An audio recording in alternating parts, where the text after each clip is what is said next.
Sveicināti! Šī ir Latvijas austrumu pierobežā. Mani sauc Marija Andrieva, un šodien mūsu studijas viesis ir Gints Jačuks, uzņēmuma SIA Liks Rēzekne vadītājs. Sveicināti! Paldies, ka atnācāt šodien.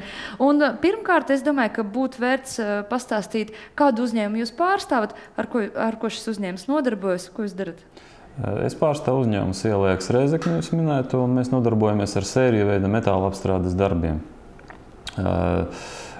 Mēs esam 100% eksportētāju uzņēmums, atrodamies mēs Rēzeknes novadā, netālu no Rēzeknes. Un tas mūsu ražošanas loks ir autotransports, tas ir detaļas Scania, Volvo, MAN. Tāpat ir arī kalnrūpniecības detaļas, kuras mēs apstrādājam, lieli giganti Sandvik Mining un Atlas Copco Secoroc. Tātad mēs nodarbojamies ar detaļu apstrādi masveidā. Jūs strādājat tikai eksportam? Jā, 99% mēs eksportējam, ir kaut kas mazliet vietējā tirgu, bet pat cik sērija veida darbi Latvijā nav tik pieprasīti un nav tā tirgus, tad līdz ar to eksports ir tas galvenais. Jūs atrodaties netālu no Rēzeknes, sakiet, atrašanās vieta, kāpēc tika izvēlēta tieši šeit? Bija kaut kādi nosacījumi? Būtībā mēs esam uzņēmums, kas ietilpst Leaks grupā, un šī Leaks grupai attīstoties, pirmsākumi ir Zviedrijā, un tad tāds pirmā rūpnīca ārpus Zviedrijas tika nodibināta Rīgā, Babītes novadā, Piņķos. Un tad, kad viņa bija iestrādājusies, tad bija plānots spērt nākošo soli, vēl tādā austrumu virzienā. Un tika izvēlēta Rēzekne kā vieta, kur varētu nodibināt vēl vienu ražotni. Jūs strādājat Rēzeknes ekonomiskās zonas ietvaros, ja, kā teikt. Teiksim, tas, ka tur ir šī ekonomiskā zona, bija viens no nosacījumiem vai viens no kritērijiem, kāpēc izvēlēties? Mums sanāca interesanti. Tad, kad tika nodibināts uzņēmums, ekonomiskās zonas teritorijas tur nebija, tur, kur mēs atradāmies. Nozīmē, jūs strādājat vairāk par 20 gadiem, vai cik pastāv? Nē. Katrai ekonomiskai zonai ir noteikta teritorija. Mēs atradāmies Rēzeknes otrā pusē un nodibinājāmies. Sākām strādāt mēs 2008. gadā. Ziemeļu pusē bija teritorija ekonomiskās zonas, un dienvidu pusē, kur bijām mēs, nebija šīs teritorijas. Līdz ar to mēs arī nevarējām izmantot statusu. Tad tika mainīts likums 2011. gadā, un tad mēs arī jau iestājāmies šajā ekonomiskajā zonā. Līdz ar to, pieņemot lēmumu izvietot ražotni Rēzeknē, tāda faktora vispār nebija. Kā jums vispār liekas, tāds faktors kā ekonomiskās zonas esamība var ietekmēt uzņēmēju vēlmi strādāt tieši tur, vai teiksim? Jārunā par kādu mērķa auditoriju mēs runājam. Šeit ir būtiski saprast, ko ekonomiskā zona dod kādus atbalsta instrumentus, un viņi neapšaubāmi ir faktors investējošam uzņēmumam. Tas var būt kā papildus faktors, kā vienīgais faktors. Es neticu, ka tas var būt, tāpēc, ka ir noteikts termiņš, kad šie labumi beidzās, teiksim tā, līdz ar to būvēt savu biznesa modeli, izējot tikai uz šiem nodokļu atvieglojumiem nav tālredzīgi, un tāds investējošs nopietnas uzņēmums diez vai to arī darīs. Bet investīciju ieguldījuma procesā tas noteikti ir papildus faktors, kas palīdz. Kā zināms, tad drīz parādīsies Latgales ekonomiskā zona. Mēs arī šajā raidījumā ietvaros daudz par to runājām ar dažādu jomu speciālistiem. Jūs strādājat Rēzeknes ekonomiskā zona, proti viņa strādā jau vairākus gadus, man liekas, noteikti vairāk par 20 gadiem viņa eksistē. Un tad šī Latgales ekonomiskā zona tiks veidota, ņemot vērā Rēzeknes piemēru, ja, varbūt būs kādas atšķirības, bet principā tas būs tāds piemērs. Teiksim, varbūt izskaidrojiet, ko dot jums kā uzņēmējiem šī ekonomiskā zona. Tur ir noteikti nodokļu atvieglojumi, pareizi? Jā. Principā divi tādi atvieglojumi, ko varētu minēt. Viens ir nekustamā īpašuma nodokļu atvieglojums, kas ir jāsaka, ka principā mūsu reģionā izējot no tām vērtībām, kas ir nekustamā īpašuma, arī šis nodoklis nav liels, un varbūt mazākiem uzņēmumiem tas dod savu artavu attīstības procesā, lielākiem uzņēmumiem tas nav noteicošs faktors. Tā lielākais iegūms ir uzņēmuma ienākuma nodokļa atlaide 80% apmērā. Apmaiņā pret ieguldījumiem, kas tiek veikti šīs teritorijā ražošanas uzsākšanai, uzlabošanai, Tātad tie ir tie divi tādi atvieglojumi, kurus mēs izmantojam. Varbūt nekustamā īpašuma nodokļa mēs pat pašreiz vēl arī neizmantojam. Tur mazliet administratīvu jautājumu labāk, teiksim, jo mums ir sakārtota savādāk tā teiksim, īpašumtiesības un ražošana, viņas ir atdalītas līdz ar to. Bet, principā, uzņēmuma ienākuma nodokļu atlaidi, to mēs aktīvi izmantojam, kopš esam iestājušies. Pastāv arī vēl trešā iespēja izveidot muitas zonu. To arī mēs paturam prātā, jo mēs atrodamies tādā reģionā, kas ir uz austrumiem vērsts, skatoties uz Krievijas tirgu, varbūt nākotnē mēs arī to varētu izmantot. Ko dot muitas zonu, ko tas nozīmē? Tā ir iespēja ievest materiālus tālākai, teiksim, apstrādē vai eksportam bez muitas noteiktām nodevām. Līdz ar to atvieglojumi muitas nodevu jomā, kas samazina šo dokumentu apriti un pātrina ražošanas procesu. Tas varētu būt. Bet sakiet, visi tie atvieglojumi, kurus jūs varat izmantot, viņi jums reāli palīdz kā uzņēmumu? Tas tiešām dot kaut kādu atbalstu, jūs to jūtat? Vai, teiksim, tas ir minimāli un jūs to varbūt netik ļoti? Es teikšu tā, ka tas kalpo kā faktors. Tajā brīdī, tad, kad ir jādomā, mūsu gadījumā mēs esam uzņēmumu grupā, un tā grupa ir starptautiska. Un tas ir ne tikai Latvija, tā ir Ungārija, Vācija un dažas valstis. Un tā kā grupas iekšienē mums notiek diskusijas, kurā vietā mēs ko investējam, protams, ka tas ir viens no faktoriem. Tīri finansiāli tas, protams, arī dod savu artavu, jo, ja mums ir šīs nodokļu atlaides, atliek vairāk līdzekļu tiešām investīcijām, tālākajos, teiksim, projektos. Proti, tā starpība viņi ir tiešām liela, ka pietiek vai paliek investīcijām?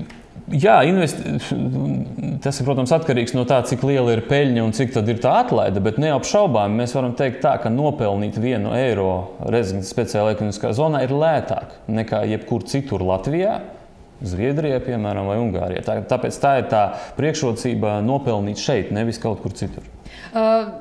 Ir dažādi viedokļi par ekonomiskām zonām un konkrēti arī par Rezeknes no uzņēmēju puses, arī no pašvaldību puses. Teiksim, ja es nemaldos, tad ekonomiskās zonas ietvaros strādā 17 vai 19 uzņēmumi. Proti, tas nav daudz. Kāpēc jums liekas, ir viedoklis, ka šī zona nenostrādāja, ka bija gaidīts krietni vairāk, ka būs milzīgās industriālās teritorijas un tā tālāk?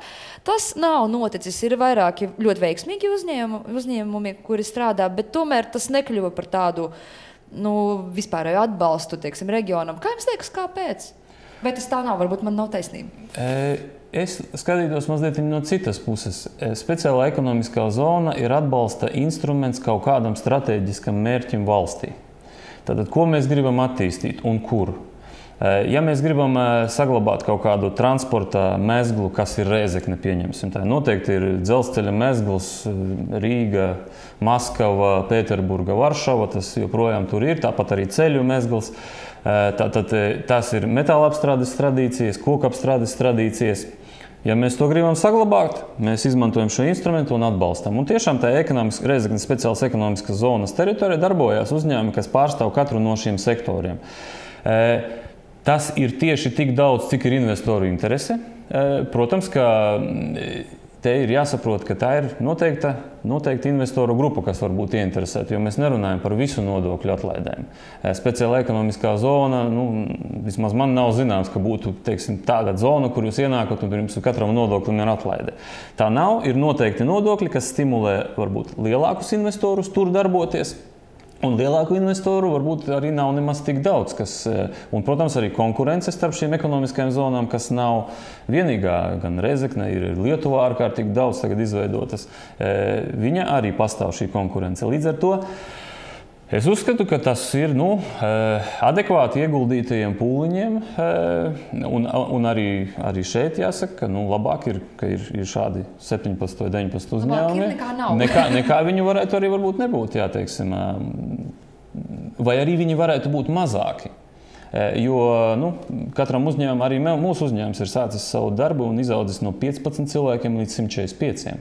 Līdz ar to tā izaugsme ir bijusi diezgan liela, un arī nākotnes tie soļi, ko mēs plānojam spērt, arī ir vērsti uz attīstību tieši tur. Tāpēc, cik daudz mēs nevaram sagaidīt kaut kādu birumu ar investoriem, tad ir virkne jautājumi, kuri ir vajadzīgi vēl klāt pie šī ekonomiskā zonas statusa. Tas ir tur ir virkne faktoru. Es domāju, ka, ziniet, mēs plašāk par šiem faktoriem vēl parunāsim, bet tagad es piedāvāju nelielu pauzīti. Mēs piedāvāsim mūsu skatītājiem nelielu sižetu, un tad būsim atpakaļ studijā. Rēzeknes speciālās ekonomiskās zonas darbības rādītāji jau vairākus gadus pēc kārtas ir labāki nekā iepriekšējā gadā, un atsevišķās pozīcijās ir sasnieguši augstāko rādītāju kopš Rēzeknes speciālās ekonomiskās zonas izveides. Pērn ekonomiskās zonas komercdarbība apgrozījums sasniedzis 70,5 miljonus eiro. Infrastruktūrā un moderno tehnoloģiju ieviešanā komercdarbībās investēti 17,3 miljonu eiro.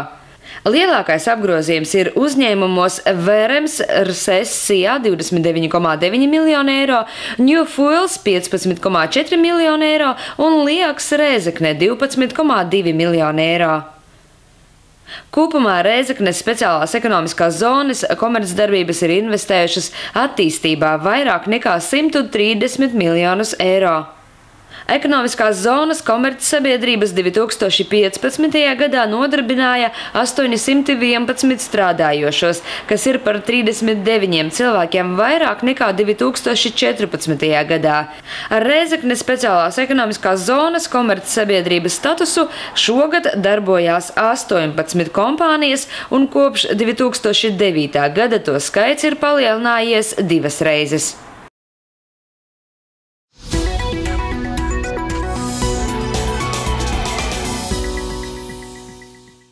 Mēs esam atpakaļ studijā. Šī ir Latvijas austrumu pierobežā, un šodien mēs runājam ar uzņēmēju Gintu Jačuku un runājam mēs par Rēzeknes ekonomisko zonu. Jūs minējāt, kādi ir nosacījumi, kādi ir noteikti nodokļu atvieglojumi uzņēmējiem, kas strādā šīs zonas ietveros. Sākāt minēt par to, ka ir vēl vairāki faktori, kuriem vajadzētu būt, kuru gribētos, lai viņi būtu šīs zonas ietveros. Kā jums liekas, vai ar tiem nodokļu atvieglojumiem pietiek?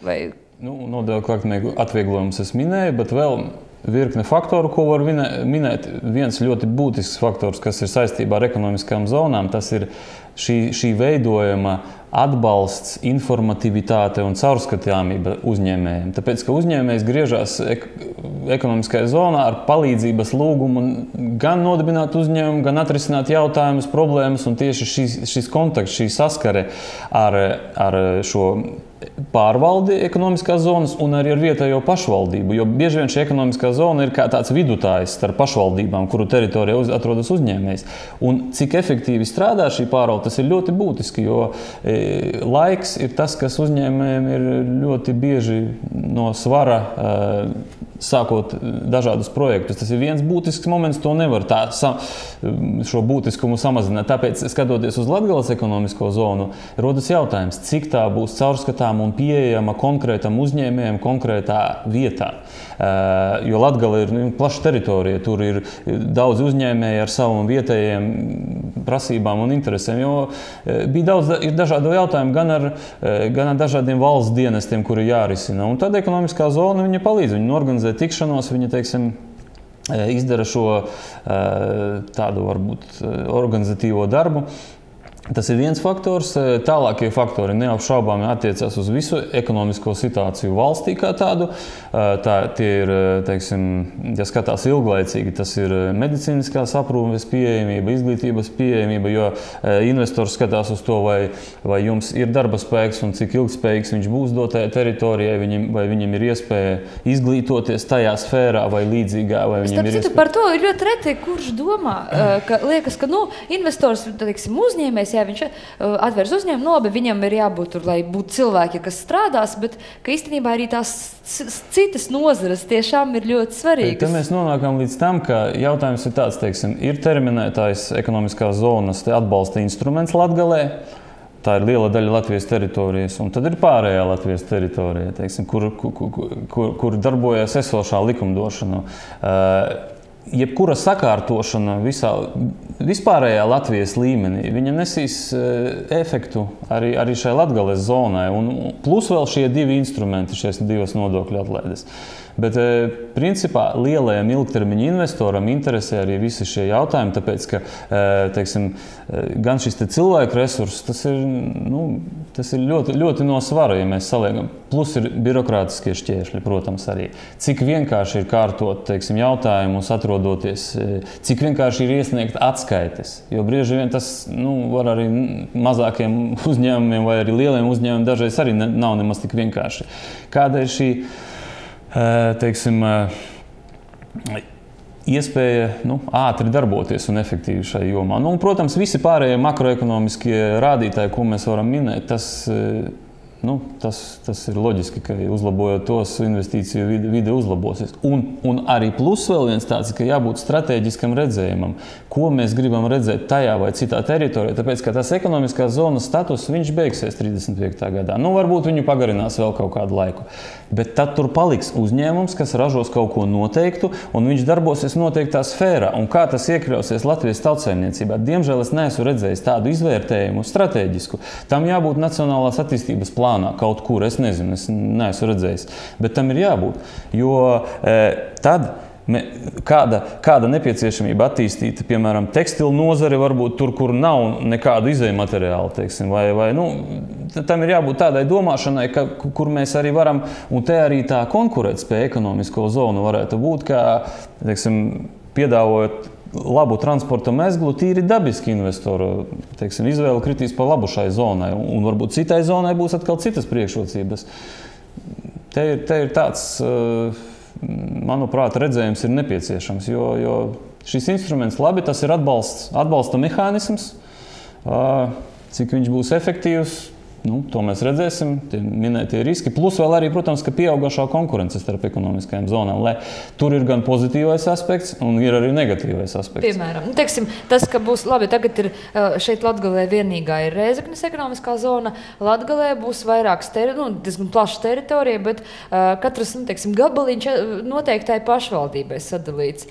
Ir viedoklis, ka varētu būt tāda iekšējā konkurence, ka tas varētu traucēt uzņēmējiem. No otras puses, kā katra pašvaldība gribēs piesaistīt tieši sev, un tad uzņēmējiem izdevīgāk. Kas attiecās uz šo labo konkurenci, tas ir noteikti labi, bet, protams, ka mēs saprotam, ka ir dažādi lobiji, teiksim, un ir dažādas teritorijas un zemes gabali, kas, viņiem nav nekāda strateģiska pamatojuma, tur drīzāk ir kaut kādas intereses, teiksim. Un līdz ar to tas var padarīt šo ekonomiskās zonas izveidi par tādu veidojumu, kur pēc tam pazūdot šim ietvaram, ir ļoti, ļoti dīvaini, teiksim, dīvaini saprast, kā šī teritorija attīstīsies. Un kas ir jāpatur ir prātā, ka tas status beigsies un tam biznesam ir jābūt ilgtspējīgam arī bez šīm atlaidēm. Sanāk, ka jūs tagad, teiksim, kā uzņēmējs jau tagad domājat par to, kas būs 31. gadā, kad beigsies? Jūs jau tagad par to skaitat visu? Es domāju, ka mēs tik dziļi tajā vēl neiedziļināmies, bet mēs to paturam vienkārši prātā, jo arī tagad mēs rēķinām savus, teiksim, kaut kādus ilgtermiņa projektus, atklāt sakot, neņemot vērā šo statusu. Neņemot vērā. Proti, jūs esat gatavi strādāt turpat Rēzeknē, turpināt tur strādāt, kad arī nebūs. Jā, jo tas ir instruments, kas nāk un iet. Tāpēc tas ir ļoti labi uzsākot investīcijas un sākot šo procesu, bet tāpat arī te ir būtisks jautājums par to, ir šīs teritorijas, arī ļoti būtisks faktors ir infrastruktūra. Un par infrastruktūru mēs parunāsim atsevišķi. Tagad vēl vienai īsai pauzītei iedzīvotāju aptauju mēs piedāvājam mūsu skatītājiem, un tad būsim atpakaļ šeit pat studijā. Vai jūs zināt, kas ir speciālā ekonomiskā zona? Šādu jautājumu mēs uzdevām Latgales iedzīvotājiem. Es zinu, ka padomju laikos bijušas kaut kādas zonas, bet kas tas ir tagad, nezinu. Mūs tas vienkārši neinteresē. Es zinu, ka tā ir noteikta teritorija, kur uzņēmējs var maksāt mazākus nodokļus. Daugavpilī grib izveidot speciālo ekonomisko zonu, laikam tādot nodokļu atlaides un lielākas iespējas uzņēmējiem attīstīties, varbūt vēl kaut ko. Grūti atbildēt uz šo jautājumu. Nosaukumu esmu dzirdējusi, bet kas tas ir īsti nezinu. Speciālā, ekonomiskā? Nē, diemžēl neesmu dzirdējusi šādu vārdu salikumu. Nu, laikam tie ir kaut kādi īpaši nosacījumi uzņēmējiem, biznesa attīstībai. Es zinu, ka pateicoties speciālajai ekonomiskai zonai parādīsies jaunas darba vietas. Kaut kas labs būs arī biznesa attīstībai, bet kas tieši, es nezinu.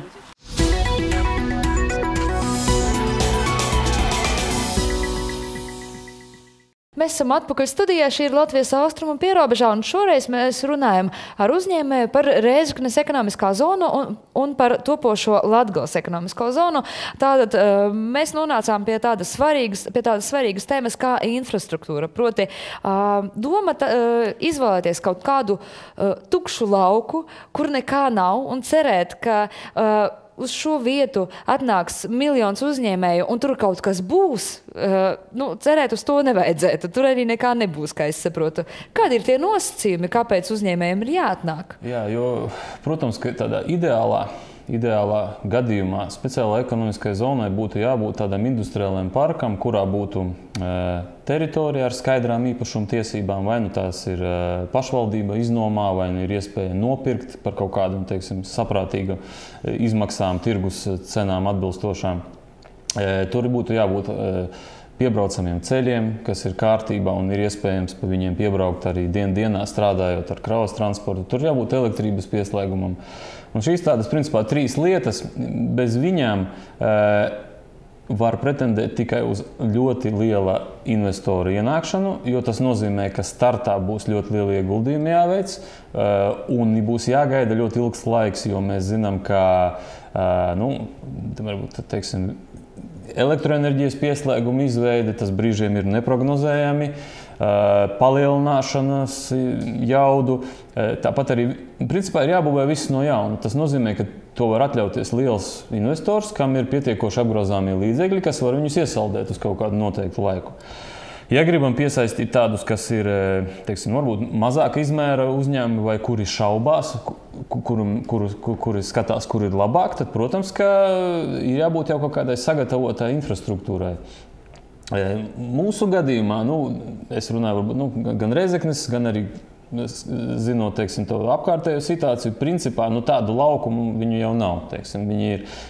Pastāv tikai varbūt tās iepriekšējās ražošanas bāzes, kas ir no iepriekšējiem, varbūt pat padomju laikiem vēl gan elektrības pieslēgumi, kurus var izmantot, vismaz tā ir bāze, un uz tiem var arī strādāt. Un, principā, mēs arī esam tādi, kas ir izmantojuši šo infrastruktūru, bet bez tās ir ārkārtīgi grūti, it īpaši piesaistot tādus ražotājus, kam ir vajadzīgs kaut kāds, teiksim, lielāks elektrības patēriņš, un tad tie jautājumi var kļūt izšķiroši investīciju veikšanā.